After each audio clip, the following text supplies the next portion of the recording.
Hello YouTube, Adventures with Dale here. Today we're going to talk about the black powder pepper box.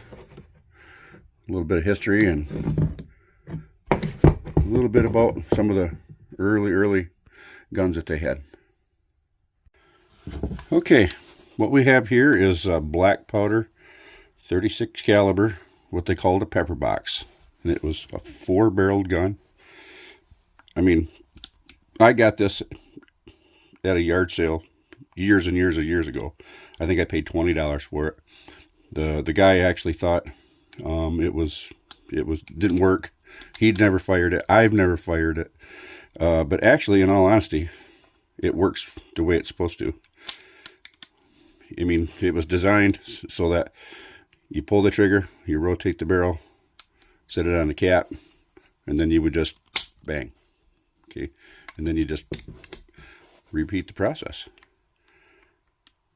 But it's extremely dangerous because, you know, if you got caps on all them nipples and you're rotating this by hand, it'd be pretty easy to get a finger over top of the end of that. And if you had a fire, I mean, you're gonna be missing a finger.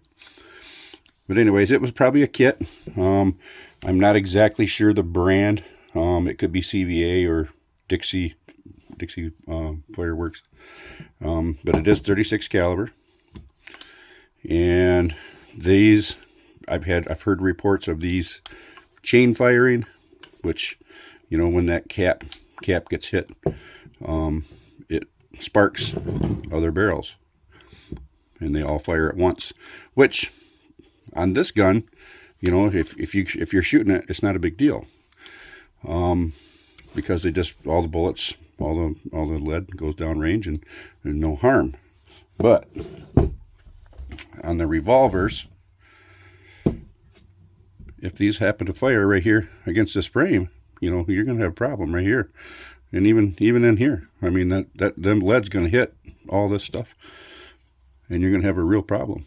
I mean, they got what they call grease, butter, barrel butter, stuff like that, and we used to use it religiously, but it's messy after you fire this gun.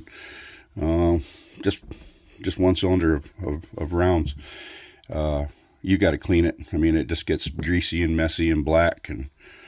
But anyways, these do chain fire also, and it's usually a big problem. You know, you're liable to get some fragments in your hands. But this one, on the other hand, was not like that. The guy by the name of Ethan Allen, he had a patent in 1832. And him and his brother went into business and built them in 1842. And at that time, it was like Ethan and Thornburg. Don't hold me to that. Thurberg. Okay. But anyways, these were used quite extensively during the gold rush, like 1849 and stuff like that, and clear up into like 1860s, you know, and even beyond the Civil War. People use them. This is a replica. It's not an original. But I kind of think it's pretty cool. I mean, it's not something that I long to shoot, and nor will I probably ever shoot it. I mean, it was a kit, but extremely dangerous. You pull the trigger and set it, and then each time you would just rotate it by hand. It doesn't rotate by itself. Where the later models, this is an 1858 bunt line buffalo gun, 44 caliber. You know, back in them days, the cylinders rotated. So, and this was originally had a stock, but I mean, I was kind of doing a video on this gun, but I wanted to bring this one out just to show that how dangerous it could be if these happen to chain fire all at once. If all 6 of them went off, I mean, basically you got a bomb in your hand. And if all of these go off at one time, it just does nothing but make a letter bark. So, some of the cool guns and weird ideas they had way back when. I mean, that's all the technology they had back then. So, I mean, they made it work, you know. I mean, the accuracy, these are smooth bore.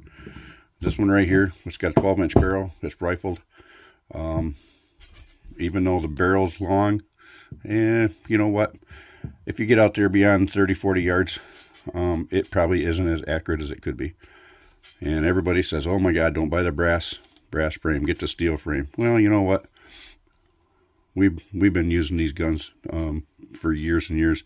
I want to say this gun, you know, without exaggerating, it's probably had 2,000 rounds put through it, and it operates just like it should.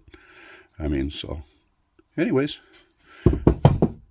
just a cool little video on some unique gun from the really early 1800s.